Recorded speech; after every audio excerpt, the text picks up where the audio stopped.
Տավուշի մարզի սահմանամերձ Բերդ քաղաքն է, Երևանից 200 կիլոմետր հեռավորության վրա է գտնվում։ Աստվածմերժության տարիներին այստեղ երկու եկեղեցի են քանդել։ Հայաստանի անկախացումից հետո տեղի բնակչությունը խնդրեց, որ իրենց քաղաքում եկեղեցի կառուցեն։ Համայնքը 2500 քառակուսի մետր հողատարածք տրամադրեց։ 2007 թվականին Գարեգին II ամենայն հայոց հայրապետի օրհնությամբ Ջոն Սթիվենսի բարերարությամբ սկսվեց Բերդի եկեղեցու կառուցումը։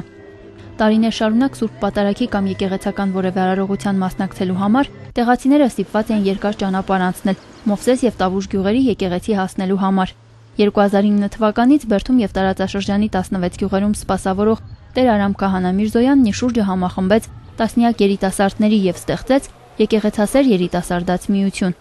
3 տարվա ընթացքում նրանք սոցիալ-կրթական բազմաթիվ ծրագրեր են իրականացրել եւ այդ ամբողջ ընթացքում երազել են ունենալ գործող եկեղեցի։ Ժողովուրդը ամեն քայլափոխի մեծից փոքր հարցնում են, երբ պետք է լինի, արդյոք պետք է կառուցվի։ Մեծերը ասում են, որ երանի կլինի, տեսնենք եկեղեցի ունենք, աղոթենք, մոմ վառենք, նոր մեր հոգին ավանդենք։ Երիտասարդներն ասում են, երանի կլինի, եկեղեցի ունենանք, մեր պսակադրություն այնտեղ արվի։ Նորապսակներն ասում են, մեր առաջնեկի մկրտություն այնտեղ անեն։ Բերդի բնակիչներն ասում են, որ 2011 թվականի մայիսի 20-ն իրենց հիշողության մեջ դեռ երկար կմնա, քանի որ նոր կառուցվող եկեղեցու հիմնարկեքի արարողությամբ սկիզբ դրվեց հոգևոր կյանքի վերազարթոնքին։ Վերջին անգամ այստեղ եկեղեցի տեսել են 80 տարի առաջ։ Շատ ուրախ կլինենք, որ եկեղեցին կառուցվի շուտ եւ լինի գործող եկեղեցի, մենք էլ մեր արարողությունները օրհնել տանք, մեր երեխաների կնունք ծնունդը, հարսանիք բոլոր միջոցառումները եկեղեցով անցնեն, եկեղեցական տոներին մասնակցեն։ Երկար տարիներ հոգեհեռու են եղել հոգևոր կյանքից, գործող եկեղեցական կառույց ունենալու պատճառով, բայց մի հույս ունենք, որ այս եկեղեցու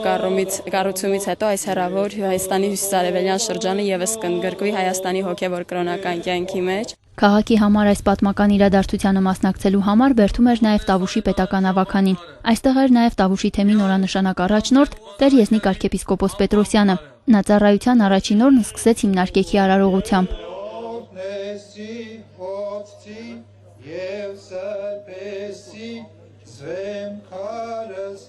Սրբազան հայրը օծեց վեմքարերը եւ դրանք տեղադրվեցին աղոթատան հիմքում։ Նույն տեղում զետեղվեց նաև հիշատակարանը։ Մենք այստեղ միայն եկեղեցու հիմնարկեք չկատարեցինք,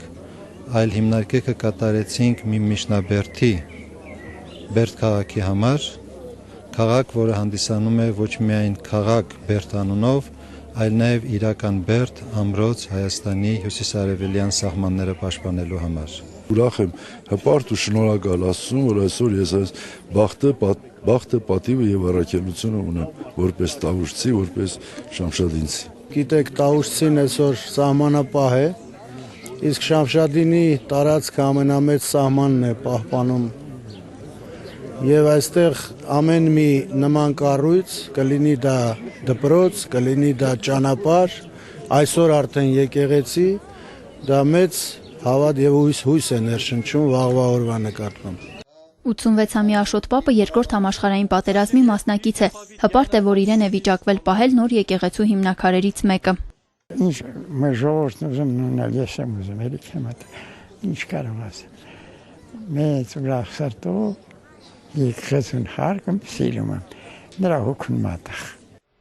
Եկեղեցու ճարտարապետն Արտակ Հուլյանն է, շինարարությունն իրականացնում է Այգեձոր սահմանափակ պատասխանատվությամբ ընկերությունը։ Ծրագրի նախահաշվային արժեքը կազմում է մոտ 420 միլիոն դրամ։ Շինարարական ծախսերի որոշ մասն իրենց վրա են վերցրել նաև Բերդ համայնքն ու Այգեձոր սահմանափակ պատասխանատվությամբ ընկերությունը։ Շինարարական աշխատանքները կավարտվի 2014 թվականի տարեվերջին։ Խեմ որ բախտա վիճակվի այս կառույցը կառուցելու իմ հայրենիքում, ես դա իմ կյանքի ոնց որ նպատակներից մեկն է եղել ու իրականանում է ու վստահ